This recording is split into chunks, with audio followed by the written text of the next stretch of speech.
আসসালামু আলাইকুম আম্মু রাজরানী। আজকে চাকরানি বলেন সকাল সকাল উঠে আমার কতগুলো থালাবাটি মাজতে হচ্ছে। বলেন সকাল সকাল উঠে কি এতগুলো থালাবাটি মাজতে ভালো লাগে? তো কি আর করা, কিছুই করার নেই। আজকে ভাই আসবে, তো সকাল সকাল ঘুম থেকে উঠে এক সিঙ্ক ভর্তি থালাবাটি পরিষ্কার করে নিচ্ছি, কারণ একদিন কোনো থালাবাটি আমি পরিষ্কার করিনি, মানে আলসামি লাগছিল আর কি।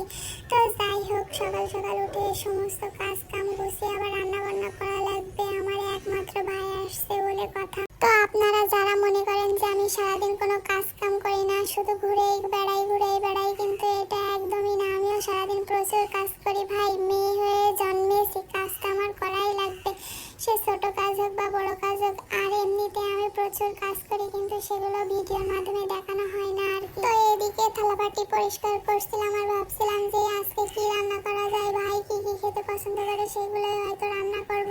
কাজগুলো দেখে মনে হচ্ছে কত স্পিডে, কত সুন্দর করে তাড়াতাড়ি হয়ে যাচ্ছে, কিন্তু বিশ্বাস করেন এই কাজগুলো করতে আমার অনেক সময় লাগছে। আমার এগুলো করতে একদমই ভালো লাগে না। তো যাই হোক, আপনাদের সাথে কথা বলতে বলতে আমার কাজ প্রায় শেষ। এবার আমি রান্নার প্রস্তুতি নিব। দেখা যাক আজকে কি রান্না করা যায় এবং কি কি রান্না করবো আপনাদের সাথে পরবর্তী কোনো ভিডিওতে দেখাবো ইনশাল্লাহ। তো ভালো থাকবেন, সুস্থ থাকবেন, আমার জন্য দোয়া করবেন। আল্লাহ হাফেজ।